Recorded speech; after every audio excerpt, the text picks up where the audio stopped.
So I almost have no time to warming up to talking in English. Uh, okay, let's do it. Just help me if something go really wrong.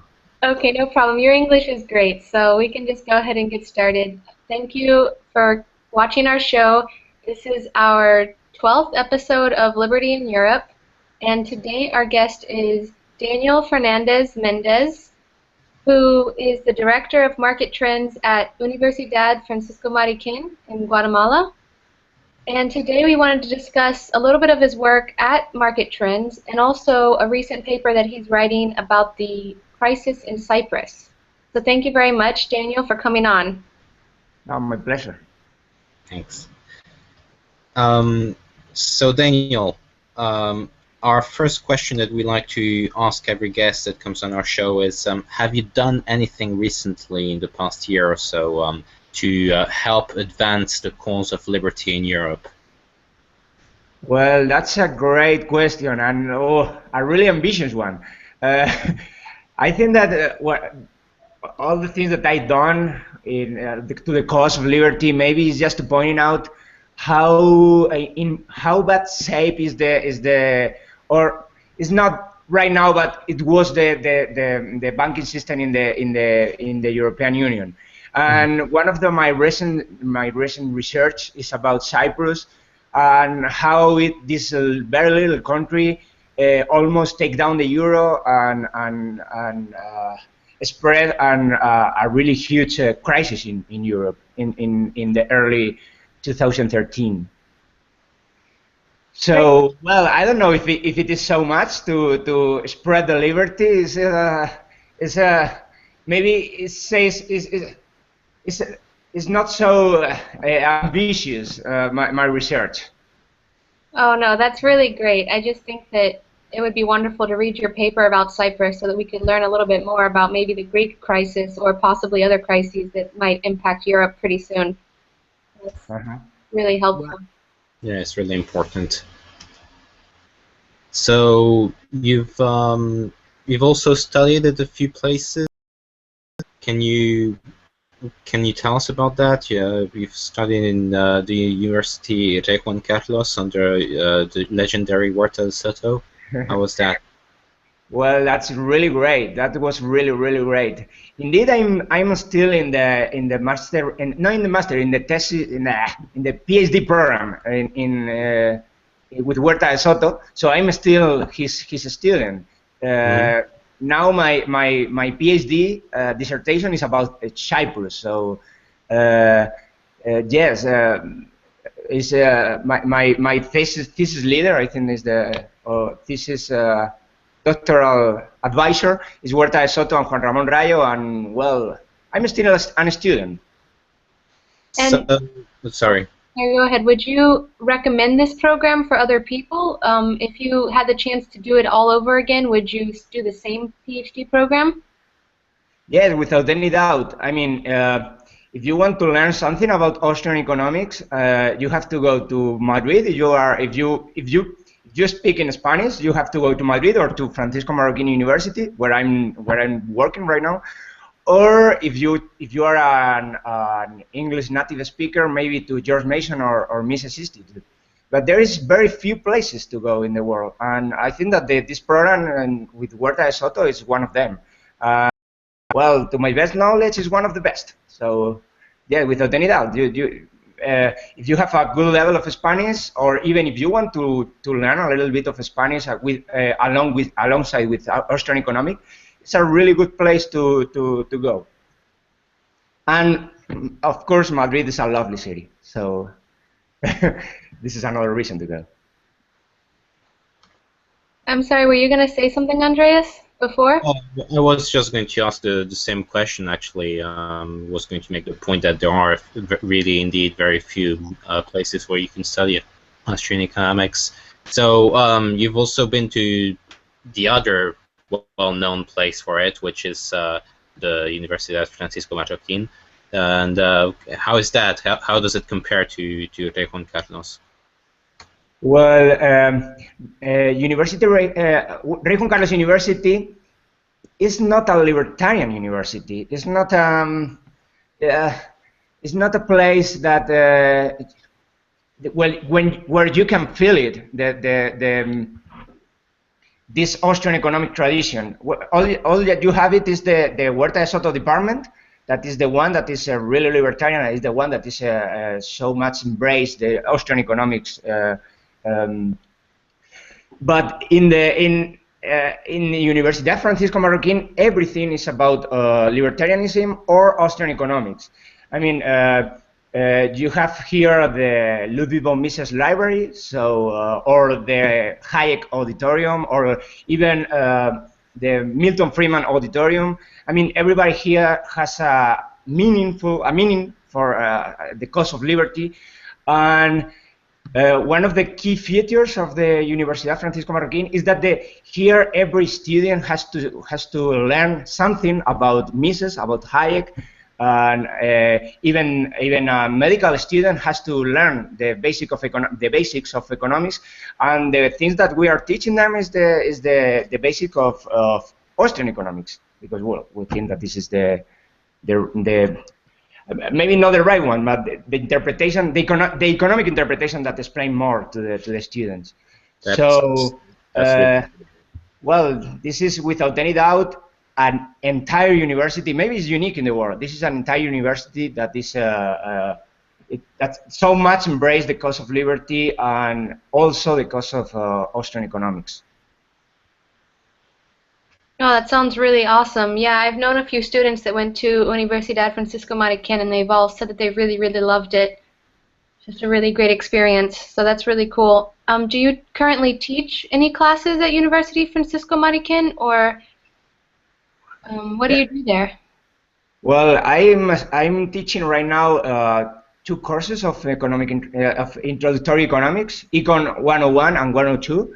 I'm teaching also econometrics. That is a really strange for an Austrian economics, for an Austrian economist. And how else? Microeconomics. That is also a little bit strange for an Austrian economics.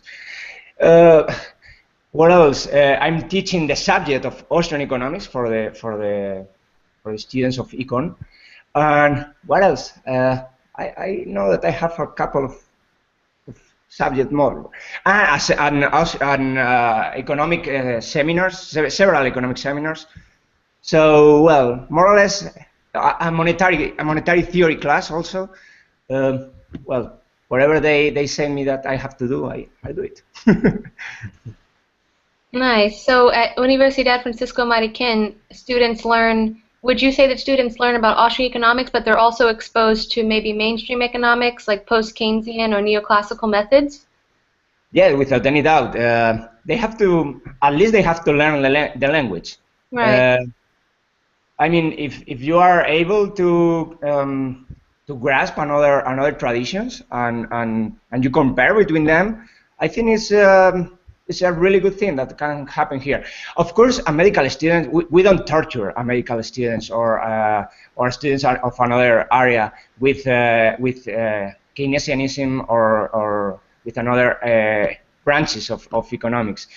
We only torture them with to the students of economics, not of the students of the faculty of economics, not all of them. But yes, without any doubt, we teach them so many different subjects. They have to learn it. Yeah, well, that sounds really great because, I mean, just being an economist isn't enough. I mean, we have to know a lot about all the other different schools of thought, and that would really make our own arguments a lot stronger. So, no, that sounds really great. And you're also the director of a program called Market Trends. This is it's a newsletter of economic analysis, of economic and financial analysis. And what we're trying to do is with some Austrian techniques, try to see in which point of the economic cycle is the different areas of the world. So yes, basically what we're trying to do is just to say, okay, well, maybe the crisis in Europe is not so huge right now, or maybe the crisis in Japan it is so huge right now. Or well, Japan is never in a big crisis, but it's always without any economic development. Yes. But okay, what we're trying to do is to mix this Austrian economics that is really valuable with some techniques that is mostly used in the finance world. So what we're trying to do is to modernize a little bit the Austrian economic with this financial approach. So it's some kind of fusion of different techniques of different schools. And well, so far we are in our second report. We are publishing our second report.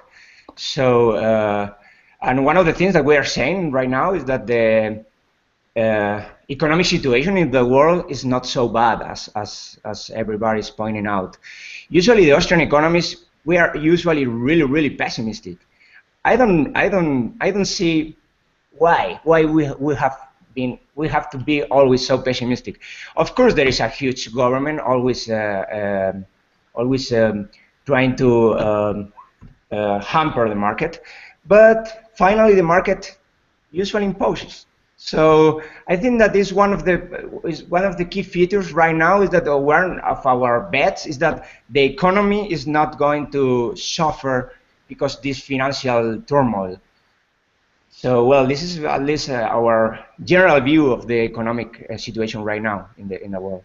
Okay, and that sounds really interesting. I'm also working on a similar project. I'm trying to look at the current economic situation of Switzerland, and I was just wondering, what type of metrics do you use at Market Trends in order to determine the situation of a country? We usually try to focus in not only but mainly in the yield curve. I mean, we try to see how the economic pressure is making pressure in the different levels of the interest rate. What we're trying to figure out is when the crisis is going to start. So to see when the crisis is going to start, what we are seeing is how the financial conditions are right now. And one of the key elements of the financial conditions are the yield curve. I mean, when you have an inverted yield curve, when you have it or if you don't have it in the short run, you will have it really soon. Is that the financial intermediaries are really under huge pressure. The short interest rate rises above the long interest rate, and this is just a feature that in some ways we say that the probably some of the financial intermediaries are going to perish in this way, because okay, they have one struggle. They have the liability side. They have to pay more for their liabilities that they can reach for their assets. So what we are expecting is that they are going to curtail the credit in the short run. And when they curtail the credit in the short run, the productive sector can hold a little bit, but not so much. So if you have an inverted yield curve for so much time, what you will have it, without any doubt, is a credit crunch, and after a credit crunch, you will have it the crisis.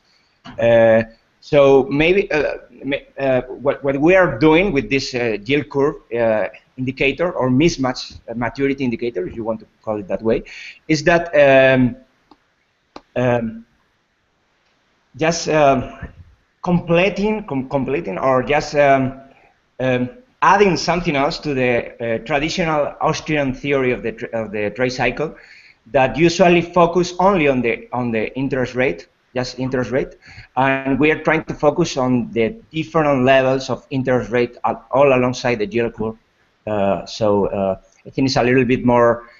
When we talk to the people who works in the financial area, they understand us a little bit better than usually they understand the economist. So if I have to say only one indicator is the yield curve.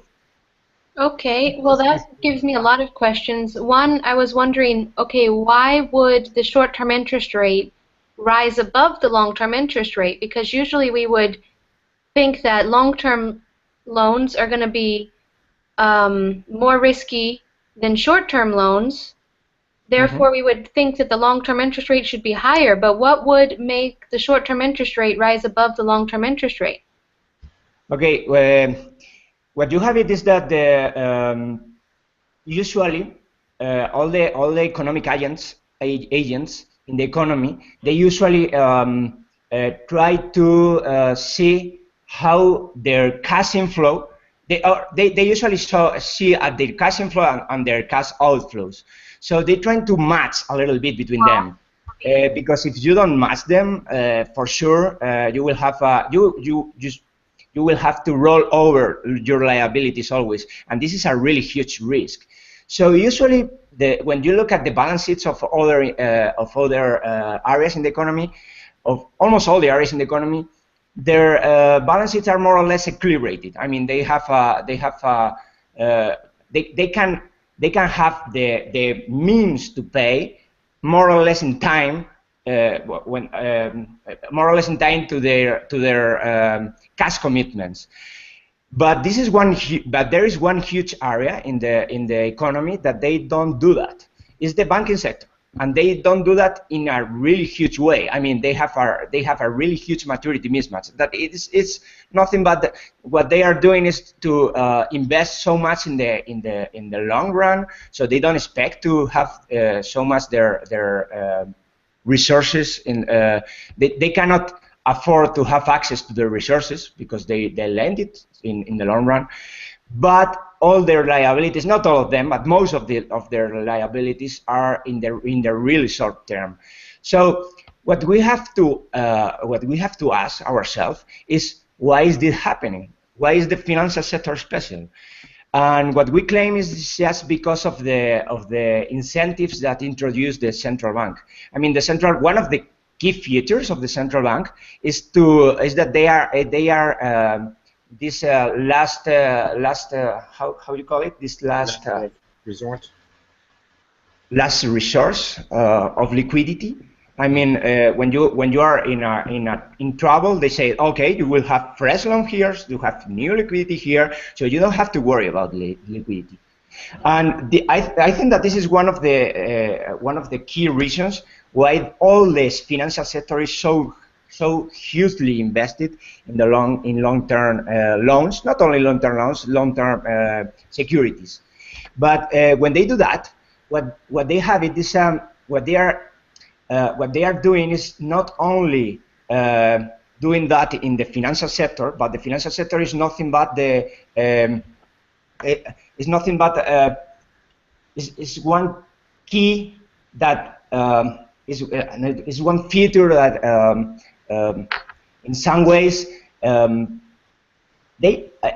financial sector allocate the capital resources in the economy. So what they are doing what they are saying is that we are converting short-term savings into long-term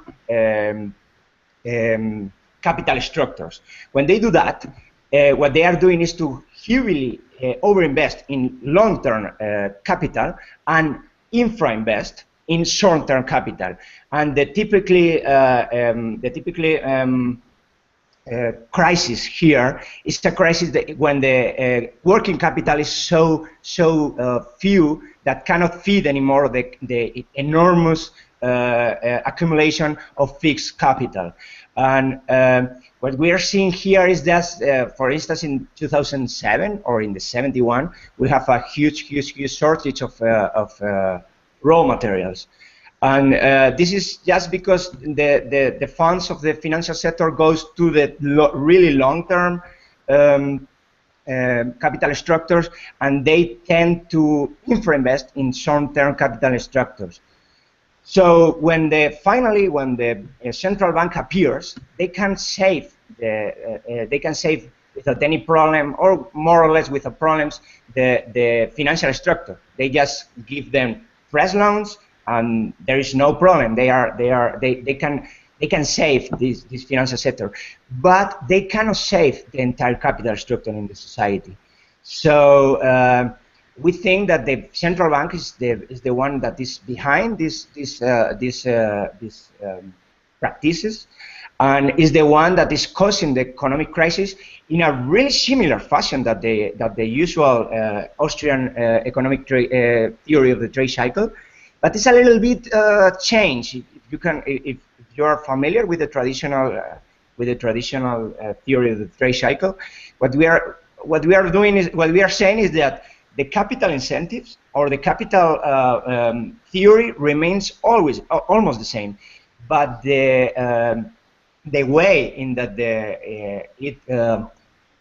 it inflates and deflates is slightly different. But okay, this is at least how we explain the crisis. Of course, it's not the only way of a crisis came, but we think that is the most common one. Okay, so just to make sure that I understand, basically the banks are using their liquidity to invest in long-term projects. They're over-investing in long-term projects, and then the demand for long-term projects, well, they meet all of that demand. However, they're not meeting the demand for short-term investment. And then the central bank comes in and says, "Oh, we'll give you more liquidity if you need it." So the financial sector perpetuates this cycle of investing in long-term, while the short-term interest rates are increasing to illustrate the increasing demand for short-term liquidity. And then the central bank comes in and says, "We'll give you that because we're the lender of last resort," and then the banks can rely on that for short-term loans. Is that basically? Yeah. I wouldn't have explained better. Yeah, without any doubt, this is the key problem. One of the things that I didn't explain is that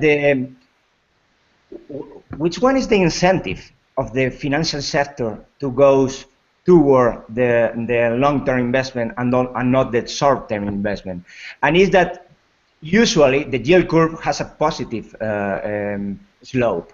That means that the long-term interest rate is higher than the short-term interest rate. So you can spread this difference.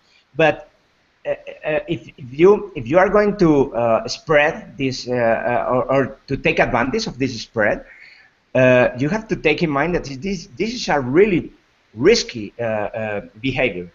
So if you internalize your risky behavior, this is okay. I mean, some of them will eventually collapse, and some of them don't. And what I think is that the ones that don't do that tends to survive in the market. The problem is that the central bank is saying, okay, we have here sometimes some liquidity crisis, so we have to stop this liquidity crisis. And what the best way to stop liquidity crisis? Just to assure that they will have access to liquidity. I mean, it's more or less, you can even think that this is a healthy role of the central bank, but as I explained before, this tends to distortion all the capital flows in the economy, and eventually a crisis will come. And first came the financial crisis. Almost always they have liquidity problems, almost always, but they are backed by the central bank, so they are not very worried about that. They think that liquidity is some kind of it's free. I mean, there is always in the other side that is going to provide me liquidity. Why should I have care for the liquidity? So I think that this is one of the key elements of the moral hazard of the central bank. They are going to provide any liquidity that you will have it, that you will want it, so you don't have to worry about liquidity. So you try to diminish your liquidity, your own liquidity, and just trying to say, okay, someone else will come, someone else will provide me liquidity. But when everybody is short of liquidity, no one except the central bank will provide you liquidity, and the central bank will do it, will save you, but cannot save the entire capital structure of the society. I mean, if you are already invested instead in raw materials, you are already in, or the way to extract raw materials, you are invested in a really huge housing bubble. I mean, you have all the elements of the capital elements to produce houses. You cannot convert them without any cost, into another type of capital. So we think is that the banking structure right now, how it works, is so much influenced, without any doubt, with the central bank. They are influenced in this way. They have really huge incentive to don't worry about the liquidity. This huge incentive to don't worry about their liquidity finally are in some ways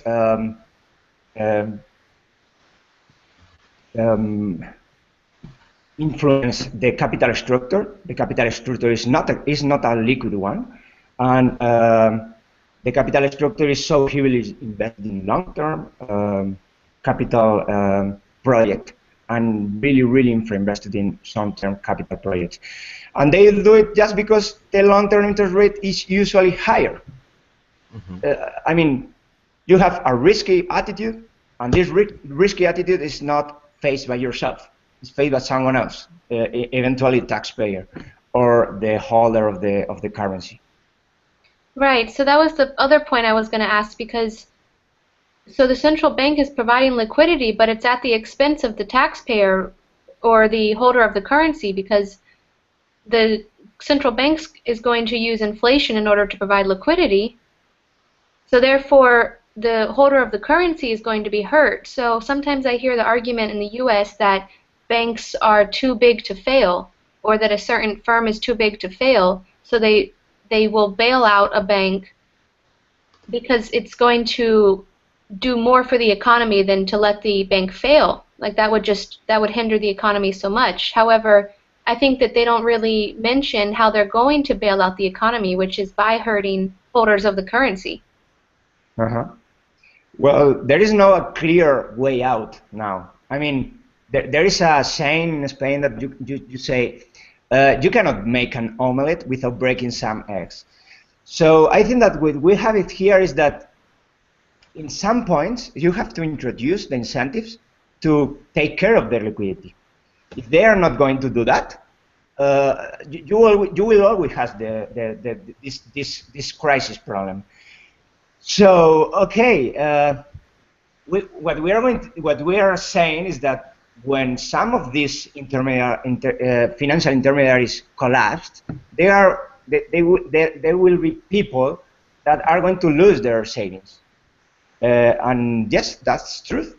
But in some point, you will introduce a really good incentive that is just to take care of where you invest your money, or who are going to, or where are you going to deposit your money, or to which financial institutions are going to make you, are you going to be a debtor of?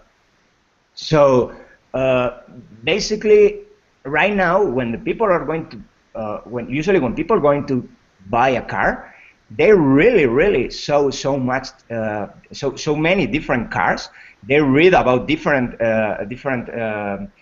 car providers or car makers, and they say this is the one. After thinking so much about which one is the best car available, but right now what we have it is that you have the savings of your life, and you say, which bank am I going to trust all the savings of my life? This one. Why? It doesn't matter, because they in Spain was really this feature was really curious, because you say, I'm going to go to this bank and not this one because they are giving me, I don't know, this extraordinary gift. They are giving me an iPad.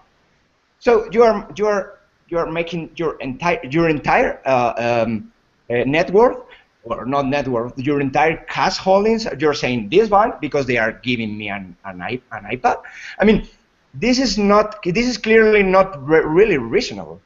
So I think that the best financial intermediaries are the ones that has to attract by their confidence and by their risk profiles. They have to say, okay, this bank is really risky.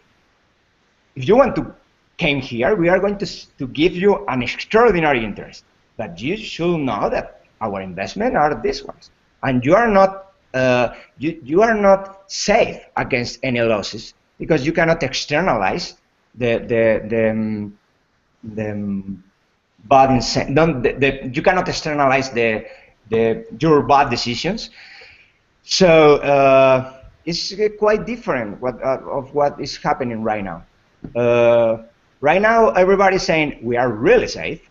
You cannot lose any dollar here, but you cannot lose any dollar here because someone else is going to create more dollars, or because the U.S. government, in a fiscal way, are going to bail out us, so are going to bail out you. So you don't have to worry about it. You will be very happy with your iPad. So this introduced really bad incentives to the people to see where their money, what are they doing with their money. So they are just taking their decision, their financial decisions, based on something really trivial, based on something that is meaningless. That is an iPad. Yeah, that's a really good point. When I was looking for which bank to open an account with in the US, I looked around and Wells Fargo was giving out these cute little piggy banks. They were like little piggies and you could put coins in them. And yeah, I opened up an account with them and I got a cute little Wells Fargo piggy bank. And I mean, I would have preferred an iPod, but this was pretty cool anyways. But no, I definitely see what you mean, that it's just introducing perverse incentives for banks. And like you mentioned, I don't do as much research about which bank to use as compared to when I bought my car. I definitely spend a lot of time looking at different car manufacturers and safety ratings and warranties. And I mean, I did a lot of research for that big purchase, so that's a really good point. Yeah. When I studied a little bit about Cyprus, I realized that so much of the Cyprus crisis was because of this kind of incentives. I mean, the Cyprus crisis was a really huge one because, okay, they have a really low tax rate to the enterprises. So the banks says, okay, we are going to go there. But the banks have exactly the same incentives than in other places. So they will have this problem that we are talking about. They will do it without any problem, but when you have a really huge financial sector, finally, even the Cyprus state, or well, the European Union said we are not going to save you because your depositors are half of them Russians, and the Russian government could take care of them. But what we are saying now is that the Cyprus government cannot save its own financial sector. They cannot print new euros. That is a really good. Or they cannot access to the European Central Bank directly. That's a really good feature. And what they said is that okay, we have here an enormous mess in the financial sector. What are we going to do? And what they finally make was a bail-in. And a bail-in is a really good, strong incentive to the people to see, okay, if I put my money in a really bad bank, I'm going to lose my money. And this is what happened in Cyprus. In Cyprus, when you look at the two bigger banks in Cyprus, their stockholders lose all the money. Their stockholders, the value of the stock the price of the stock was zero, and all the seniors bondholders, they lose almost everything too, and and the depositors, they lose half of their money, about half of their money. They say, okay, we have a mess here. We lose so much money. I'm going to explain right now why, but we lose so much money here. have right now broke, so we're going to sell our assets and let's see what can I face. So in the two bigger banks, the depositors loses about half of their money, and in the third bank of the country, the depositors loses almost anything. So because there was a bank that it was much better managed than the other one, and the risk behavior was so, they had a risk behavior, but not so huge like the other ones. So the depositor loses, I think, that about 2% of their money. Okay, it's 2%, it's their money. They shouldn't lose anything. But it introduced a really good. Of course, this is costly. This is not free. This will cost. The Cyprus is now have been under severe crisis for more than 2 years, but right now it's better shape than Greece, for instance. Right now they're now growing, their economy is growing, and they have still long path, a long path. Wait, Danny, I'm sorry for interrupting you, but it's just chopping up a little bit. Andreas, are you getting a choppy sound? Yeah, I can't really make out what he's saying. Okay, I'm not sure. And your image is frozen too, Danny. I'm not sure what happened there. I don't know, maybe mine. Okay. You really clearly. Yeah, it seems to be coming from your internet connection. If you can improve it somehow, maybe by getting closer to a router or something like that. We can reset. What about if you leave the Hangout and come back to the Hangout?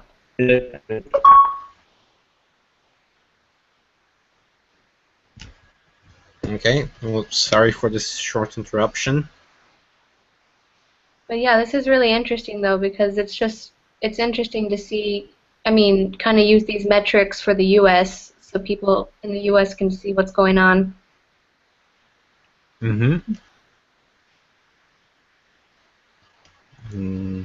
Let's see. Do you see your boxes being selected on your site? I just selected it right now. Now it's not selected. Is there anything different about it? There's an option called Present to Everyone. Did you select that by accident? It's for some reason only your face is showing up on the broadcast. Oh, really? Okay.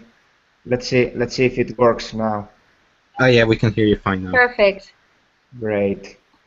Okay, maybe it's just because today is not a working day in Guatemala. Maybe all the people here is connecting to the internet, so the net is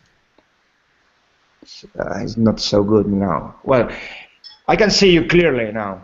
Okay, great. I'm sorry, what were you saying about Cyprus? Well, just trying to resume is that they have a really bad behavior. They have a really huge risk behavior. These banks, some of them most than the other ones, and the ones that have a really huge risk behavior, their liabilities, they cannot face all their liabilities. And one of these liabilities are the depositors, are the last one, are the most secure one, but it doesn't matter if you are heavily invest in some kind of junk bonds, and the junk bonds doesn't pay, that you cannot pay to your depositors, and some of them didn't do that. So the ones that didn't do that, the depositors can have access to almost all their money. And in the case of the bad banks, of the bank that exposes so much to risk, they cannot do that. One of the things that the almost entire Cyprus financial sector made or did was the where it has been called the strongest carry trade ever, and is that the financial sector there, they say, okay, we have here different kind of bonds in the different kind of bonds in the European Union, and all the bonds are more or less backed by Germany. So we are expecting that the price should be the same. And it was the same for so much time. During the entire expansion was almost the same. I even remember that the Spanish bonds has a negative, the Spanish government has to pay less for their debt than the German one. So they have a negative risk premium.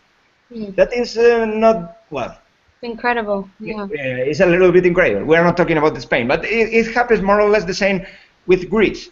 Greece has a really huge economic imbalances, and their not the financial sector, their public sector never had a surplus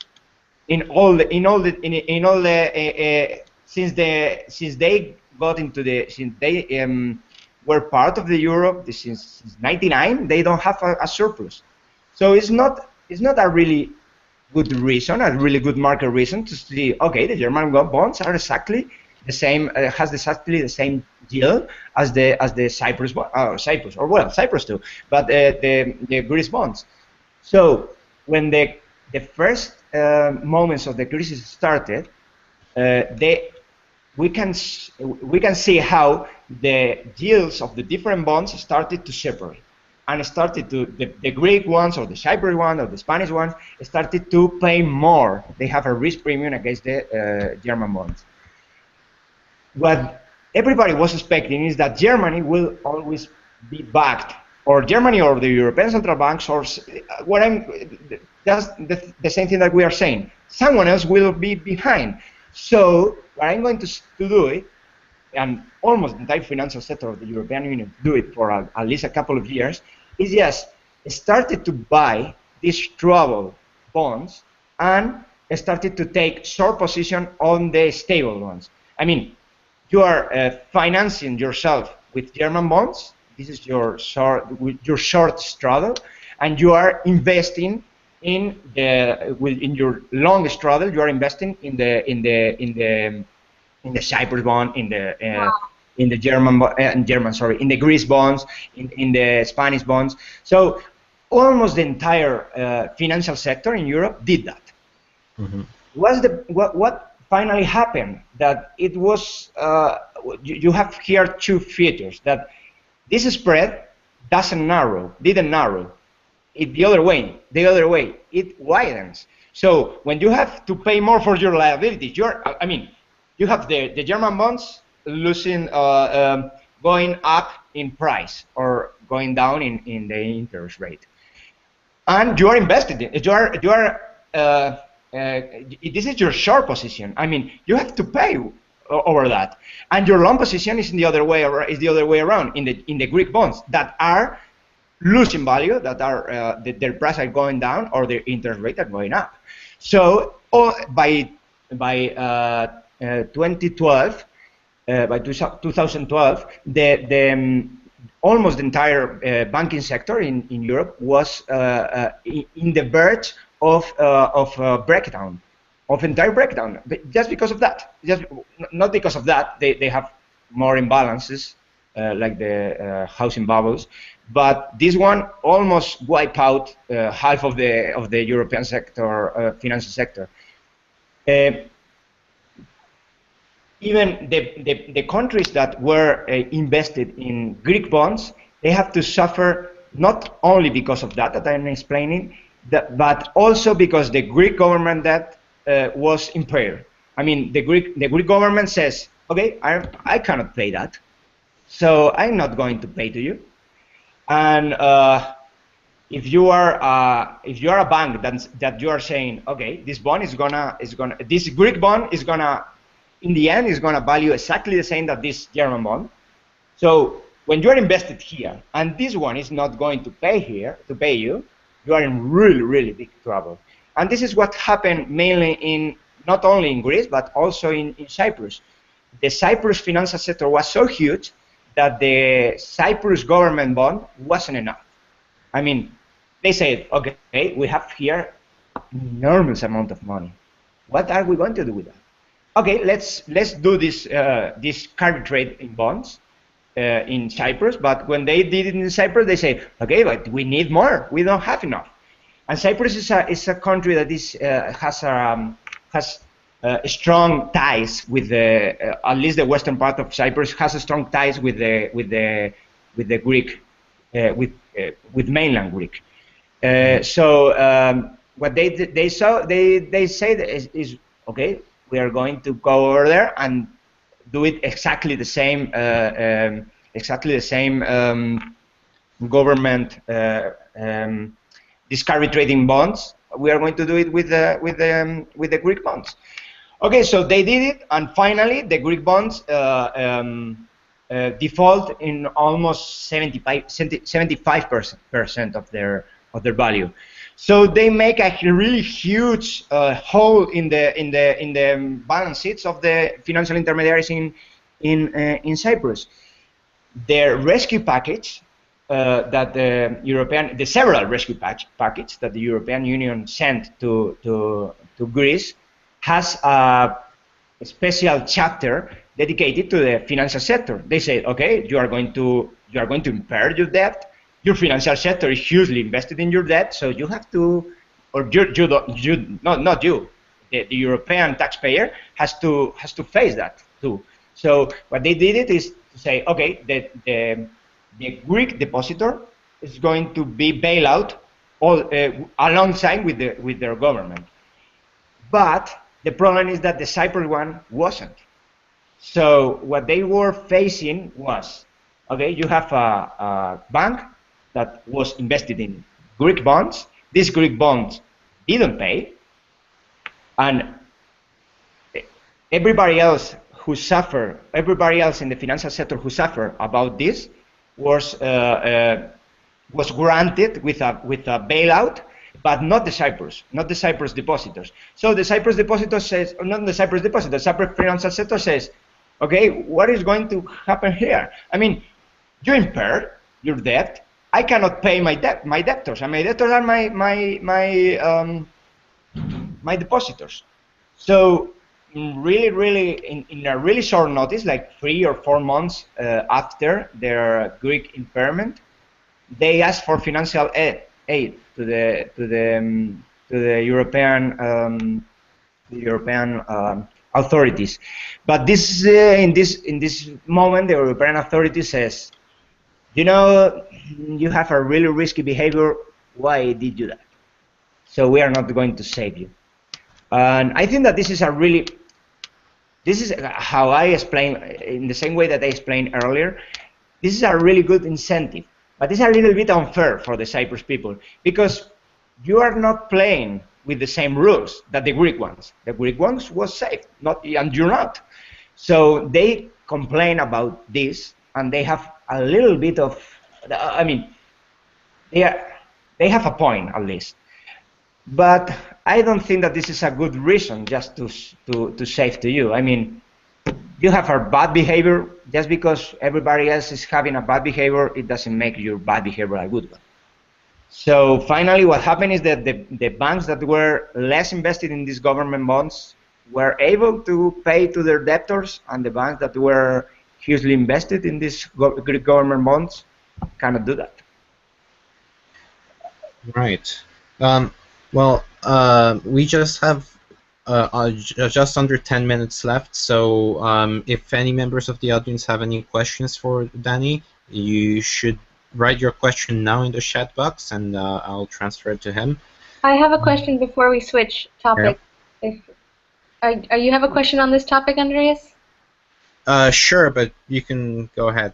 Okay, well, just to make sure that I understand, and for a lot of our viewers that I don't think have such a strong previous knowledge in this field, so bonds have an inverse relationship between their face value and their interest rate, right? So if the face value goes down, their interest rate goes up, and if the interest rate goes down, their face value goes up, correct?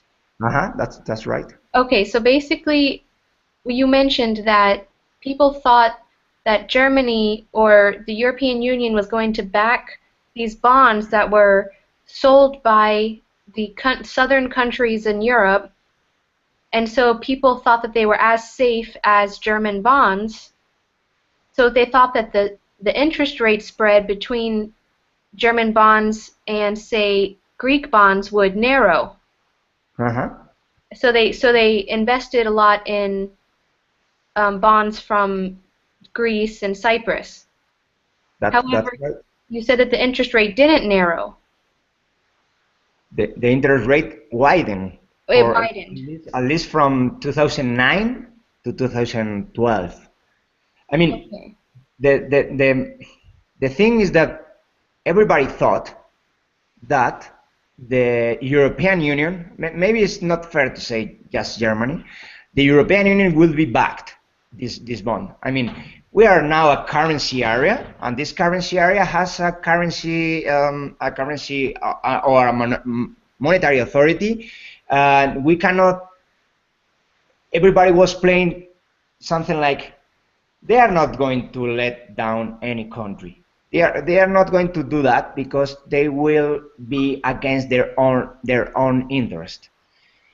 So, but eventually, in the first moments, it was this way. Mm-hmm. But eventually, the countries of North Europe, they started to say, okay, this is not gonna end up, Eva. So how is it if we are starting to see another ways of dealing with that? We don't have to expose our own taxpayers because of other people. So what they started to say is just, I think that the worst way out was the Greek one. Just say, okay, you cannot pay your debt, don't pay. Doesn't matter. so this is some kind of, I mean, someone will probably warn a little bit about that. Says, okay, if you don't pay, someone is not gonna receive their money. So you will have some troubles here, and maybe they try to back up a little bit, just saying, okay, in this rescue package, you will have this enormous amount of money just to save your financial sector, because your financial sector is going to break down the next day that you say, when you say, I'm not gonna pay, most of your financial sector is, that is hugely invested in your bonds. So what you're saying is, we know that, so take this enormous amount of money and recapitalize your financial sector. But I cannot see how they didn't see how the spillovers are much more important than that. Mm-hmm. You have spillovers almost all over Europe, and the place that hit so much hugely, it was in Cyprus. Indeed, we can see the Cyprus problem as another chapter of this Greek tragedy. Mm-hmm. So maybe as a sort of last point to address, maybe we can look towards the future, and you can try to give us some predictions. So what was actually the significance of seeing a bail-in instead of a bailout in Cyprus? Will this change the way things are solved in the future? Will we see more bail-ins? I wish to. I really don't know if this is going to be the path that we are going to take. Without any doubt, the Cyprus problem, or the way that the European Union faced the Cyprus problem, was intended to serve as some kind of how can I say it? Some kind of way of saying we are going to do that this way in the future. And if we are going to take some place as an example, it has to be a really tiny one. Because if we are, okay, could you imagine if this will happen in Spain or in France? I mean, the entire banking sector, not only of Europe, maybe half of the world, will fall in. So what they're saying is, okay, which one is the debtor here? And you have so many Cypriot deposits, but you have so many Russian maybe some laundry money, some Russian laundry money as a debtor of the Cyprus financial sector. So what they said is, okay, if we have to do this in the harmless way, this is the moment of doing that. But I don't know if this is going to be the way that is going to be settled in the future. Certainly, the Spanish recapitalization of their banks was different. Was more was more similar to the Irish one. There was a classical bailout. So I wish that the way of solving these problems is with a bail-in, but I'm not so optimistic. In the first minutes of the lecture, I said that Austrians should be more optimistic. So let's try to be optimistic and say, okay, this bail-in is going to impose all over the world. I see that this bail-in is going to be more difficult in the U.S. than it is in Europe. Oh, for sure. Mm-hmm. Well, thank you so much for coming on to our show, Daniel. I just wanted to give people more information if they want to find out about market trends. It's trends.ufm.edu. That's the URL, and they have reports on the U.S., the Eurozone, China, and Japan. That's it. We have this is the way to enter into the Spanish version of the web page, but I think that you have over there. I don't know if you can check it out now. If not, I'm gonna. Not you have. I don't know how to spell it. This, but you have to enter a little bit different direction if you want to the English one. If you follow that link that Demelza said, at the top right of the page, there's a link that says English, so you can switch to English. Okay, great. So yeah, you can have it there. Our financial analysis, not financial, economic financial analysis of that is divided in 4 big areas. That is United States, China, Eurozone, and Japan. And we are making several different countries. Analysis. We are making right now country analysis of Spain and Guatemala, and we're planning to do of Mexico in the next quarter, and maybe the other one about Brazil. This is nice. This is we have to see which one are going to be the next one, but we are expanding our analysis to different places. So and Brazil is one of our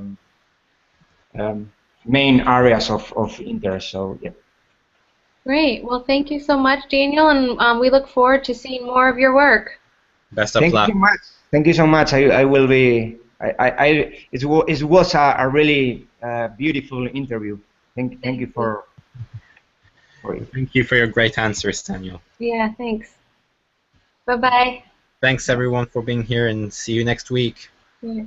Bye. Bye.